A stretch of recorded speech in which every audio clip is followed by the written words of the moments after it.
네, 총 4작품 출간했습니다. 여기서 2작품은 제가 대학생 시절 때 한 7, 8년 전에 출간했던 단행본이고요. 그리고 계약이 자동 연장이 돼서 지금까지 이어져 오고 있습니다. 그리고 3번째 단행본이랑 4번째 유연작 2작품은 작년에 출간했습니다. 앞서 출간한 단행본 3작품은 현대 로맨스였고요. 그리고 제일 마지막에 제가 이번에 출간한 작품이 저의 첫 동양 로맨스 소설입니다. 그리고 현재 차기작으로 계약한 작품이 로맨스 판타지 장르. 이게 아마 저의 첫 로판이 되겠네요. 네, 한 작품만 집필합니다. 여태까지는 제가 쭉 겸업이었기 때문에 한 작품에만 집중했었는데 이제 전업이 되었으니까 또 어떻게 될지는 모르겠어요. 현재는 계약작 하나만 집필 중에 있습니다. 단행본은 전부 40편 내외의 글이었고요. 그리고 제일 최근의 작품은 90편 내외였고 이번 차기작은 아마 140편 분량의 글이 될 것 같습니다. 아마 앞으로 내는 글들 대부분이 장편이 될 것 같습니다.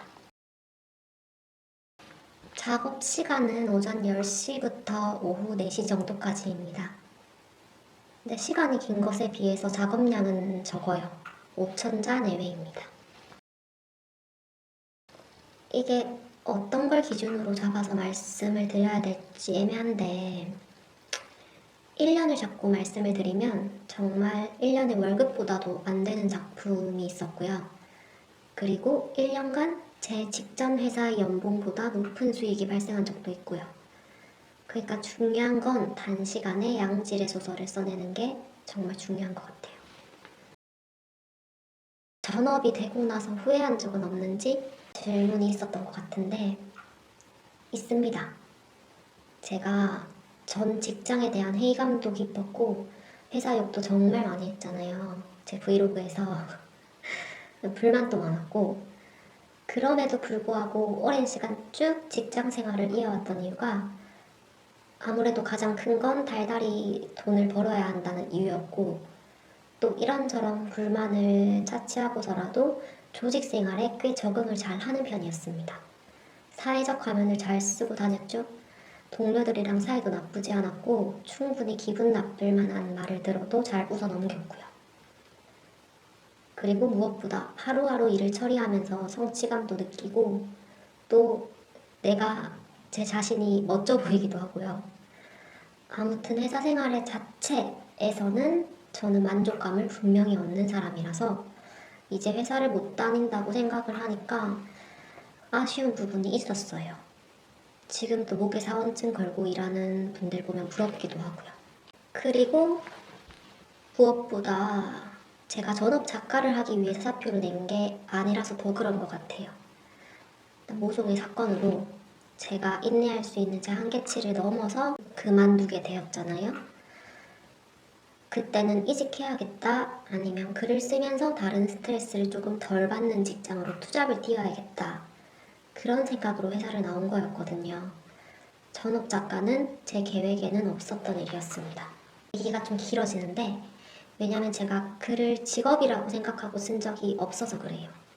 대학 시절부터 글쓰기는 유일한 취미였었거든요. 성취감, 취미, 행복한 일 이런 개념이 더욱 컸어서 감히 작가를 직업으로 전향해볼 생각도 못하고 있다가 사표를 던지고 기대도 안 했던 심사에 합격이 된 거죠. 그렇게 돼서 퇴사를 하고 이직 준비는 잠시 미뤄두고 런칭 준비를 했었고요. 그때 런칭이 코앞이었어가지고 그렇게 자연스럽게 전업이 된 케이스입니다. 그래서 얘기로 돌아와서 만일 저한테 작가가 목표이신 분이 퇴사하고 전업 작가 할까요? 라고 여쭤보면 저는 사실 반대할 것 같아요. 이유는 되게 많은데 일단 제 경우로 말씀을 드리면 충분히 회사 생활 병행하면서 런칭 준비하고 단행본도 내고 다 되더라고요. 근데 이게 또 어떤 회사를 다니고 어떤 직무를 담당하고 있냐에 따라서 달라질 것 같긴 한데 뭐 야근이 많다거나 업무 강도가 세다거나 도저히 글을 쓸 여유가 없으신 분들에게는 해당이 안 될 조언이고요. 전업 작가가 되려고 하시는 분들은 기준을 정하셔야 할 것 같아요.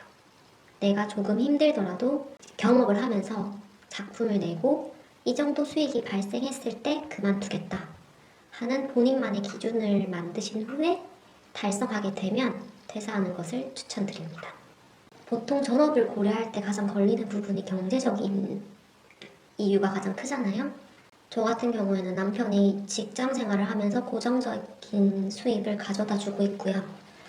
또 퇴직금도 쏠쏠이 들어왔고, 앞서 말씀드린 것처럼 제가 목표했던 수익의 기준치를 달성하기도 했고요. 중요한 건 차기작이 또 어떻게 될지 모른다는 것. 그 어떤 것도 제 글이 아니고서는 제 수익을 보장해주지 않잖아요. 그 글이 잘 될지 안 될지조차도 까봐야 아는 거고,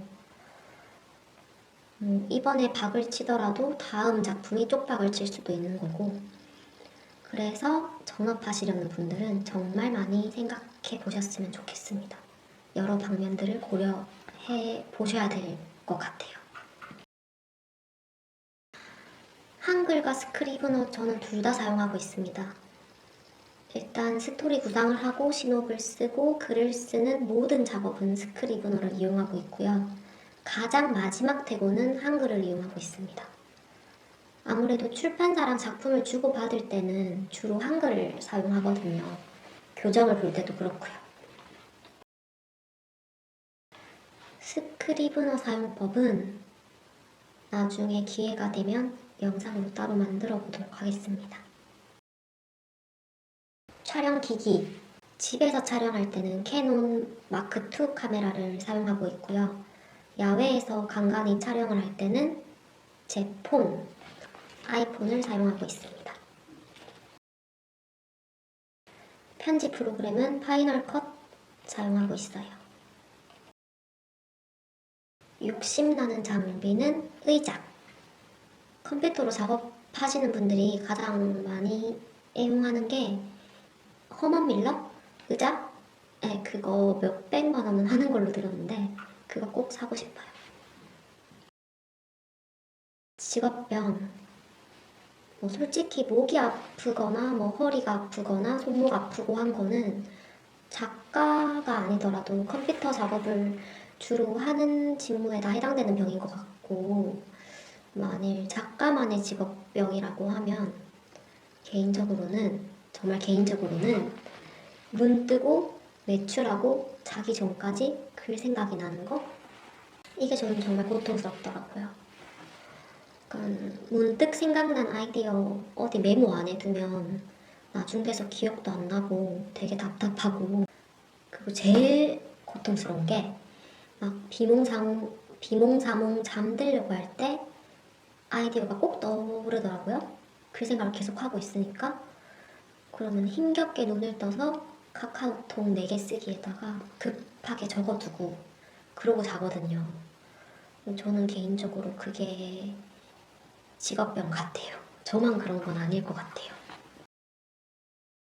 이거는 솔직히 저도 아직 잘 모르겠어요. 슬럼프가 오면 저도 극복을 하려고 하기보다는 막 가라앉고 슬프고 고통스럽고 그래요.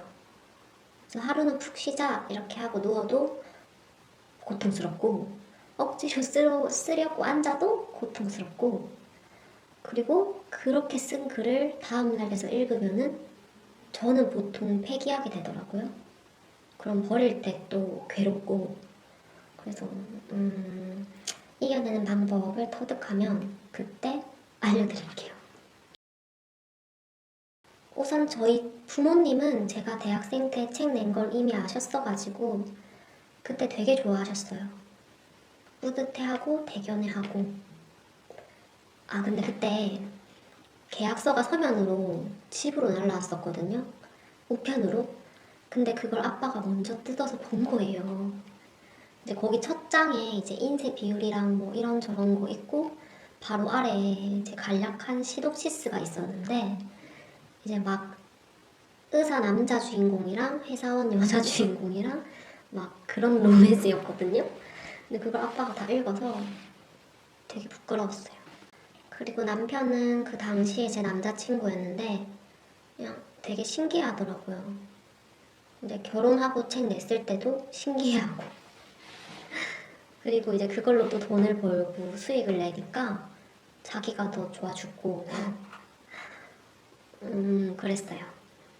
일단 남편은 제 글에 관심은 없거든요. 자기 말로는 안 읽었다고 하는데 걔는 약간 주식 보듯이 잘 팔리나 안 팔리나 그것만 관심이 있고요. 그래도 저한텐 남편이 제일 큰 힘이고 정말 든든한 응원자예요. 친구들은 제가 진짜 소수 친구들한테만 말을 했거든요. 그러니까 일단 친구들도 되게 신기해하죠.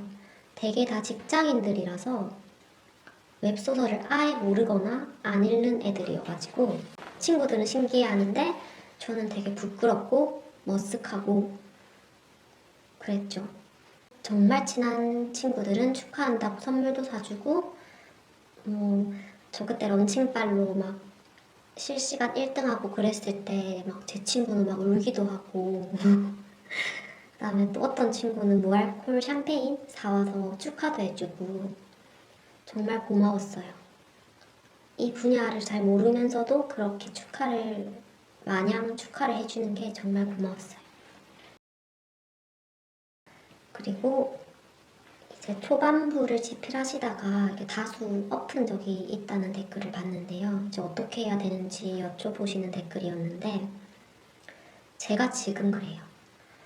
이번 차기작을 아마 한 5번, 6번은 넘게 초반부를 엎고 쓰고를 반복했거든요.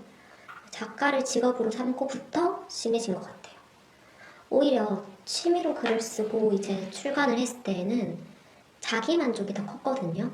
그런 부담감이 덜했죠. 저만 만족시키면 되니까.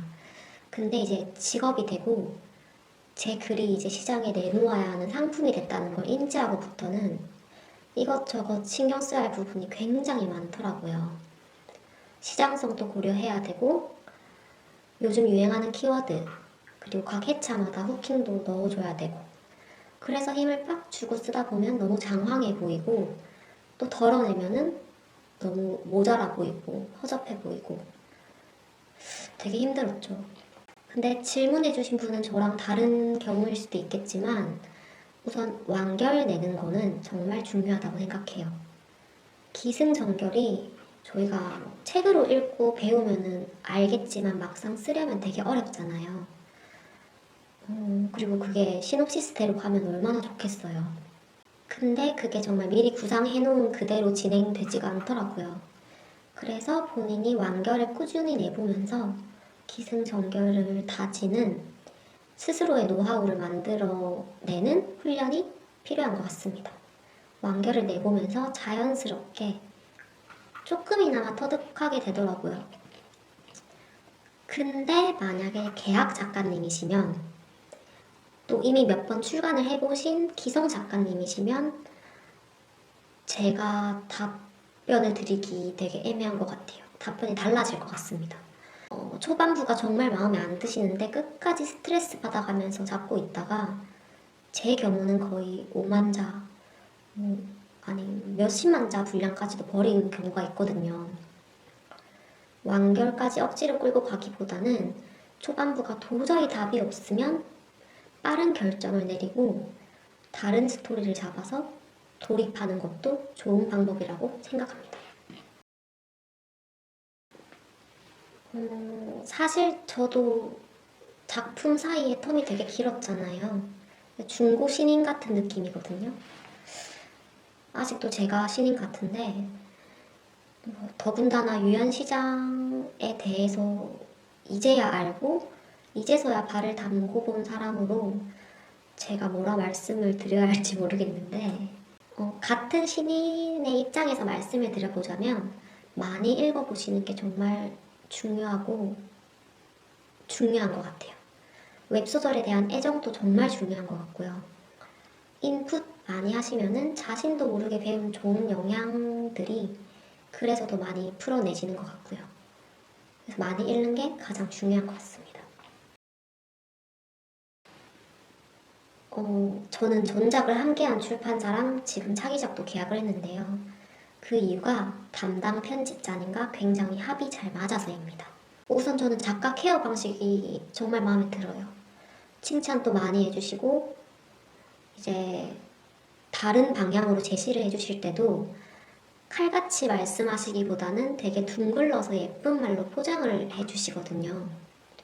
그래서 막 딱히 감동받은 썰은 없는데 그냥 매 순간이 감사하고 감동인 것 같아요. 저는 그런 게 좋더라고요. 친절한 사람이 좋아요. 스토리 구상법. 그러니까 저는 계속 생각하는 것 같아요.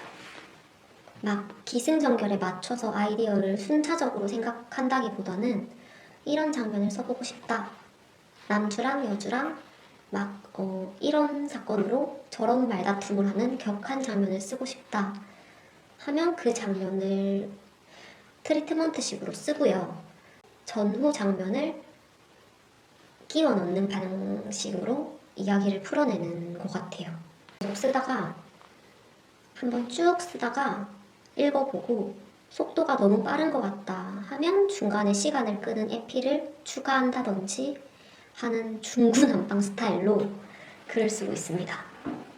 제 방식이 굉장히 올바른 방식은 아닌 것 같아요. 그리고 팁은 아닌데 캐릭터들의 성격만 잘 잡아둬도 그 성격들이 어우러지거나 대치되면서 재밌는 상황들이 잘 상상이 되더라고요.